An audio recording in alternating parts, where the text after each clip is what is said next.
Greetings from the Northwoods of Michigan's Upper Peninsula. I'm Natasha, a plant-centered lifestyle guide, and I send out a newsletter to my subscribers each week, and in that newsletter, I feature a video. Generally, I'm answering a question from someone who is involved in the plant-centered living community, or perhaps I'm giving a tip on something in the kitchen, or maybe it's just me philosophizing about plant-centered living in general. And this YouTube channel is those videos cataloged. So if you're interested in receiving these videos in your inbox along with a newsletter each and every week, you can go to plantcenteredliving.com and sign up to receive that. So you might be asking, what is plant-centered living? Well, plant-centered living is a way of eating that involves beans, seeds, whole grains, nuts, fruits, and vegetables in a combination that is delicious and nutritious. It's great for human health, wonderful for the health of our planet, and it allows for reverence for all beings. And really, plant-centered living is sustainable over time, and it's very well researched and documented that as far as human health goes, this is the best way for all of us to be eating. But it goes beyond that. It's not just a way of eating.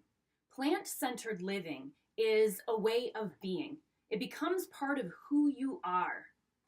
And so I really encourage you, if you're watching this for the first time, to look into what it might be like to transition to a plant-centered lifestyle.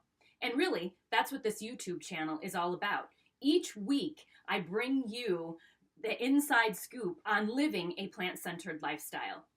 And so I hope that you will join me here on this channel each and every week to see what's new. And I might be taking you with me as I travel.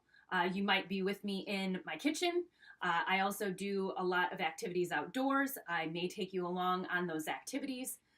But plant-centered living is fun and exciting, and I want each and every one of you to embrace it and see the possibilities that it can have for you so that you might lead a healthier, happier life than you currently are now.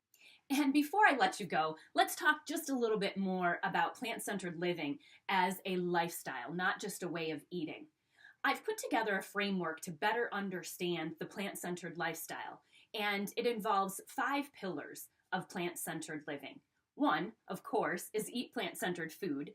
Number 2, move anytime that you can, whether that's stretching in your chair, getting up and walking around your office or around your house, perhaps taking a walk in the fresh air outdoors, whatever it is, just move anytime that you can. Number 3, unplug from technology. I know it's hard in today's world because we are surrounded by technology, but our minds need a quiet space. Our bodies need quieting down. So hopefully you'll have an opportunity at some point throughout your day, and not just when you're sleeping, to unplug from technology. And number 4, cultivate meaningful relationships in your life. Now, that might mean with your immediate family. It might mean with your friends, co-workers. It might mean the broader community in general, or perhaps your church community.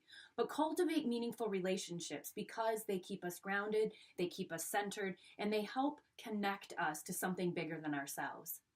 And listen to your inner voice. That's the 5th one.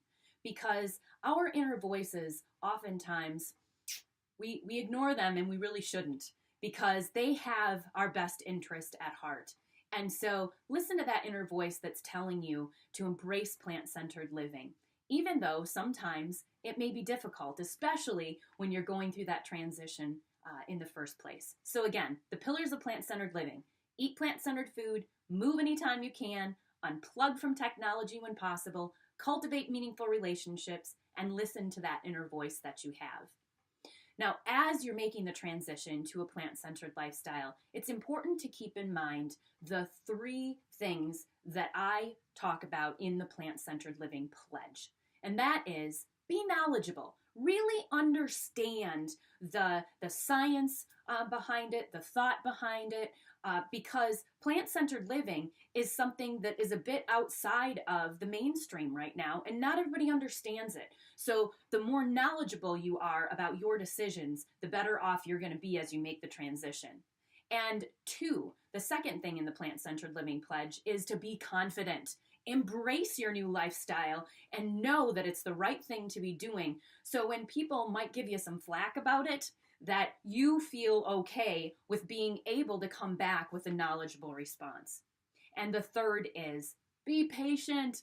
Have patience with yourself and with the people around you, because plant-centered living, as I mentioned, is a bit outside of the mainstream, unfortunately, but it is. So you need to have that patience with yourself as you're learning and with those around you who may not understand. So goodness, I've just given you a lot of information. But let's go back around for one last time to the fact that plant-centered eating is at the core of plant-centered living. And that is combining fruits, vegetables, beans, seeds, whole grains, and nuts into delicious and nutritious combinations to allow you to live the healthiest and happiest life that you can, because plant-centered eating is the best way for all of us as humans to eat. Now, if you're taking all of this in and you're saying, yeah, great, I really want to know more about this, again, go to plantcenteredliving.com, subscribe to my weekly newsletter, and additionally, I'm a plant-centered lifestyle guide. So if you need additional help, I offer a wide range of services for those that are looking for that one-on-one support. I would love to work with you. So again, thanks for tuning in to my YouTube channel. I hope you stick with me, and I look forward to getting to know you. Have a wonderful day. Take care.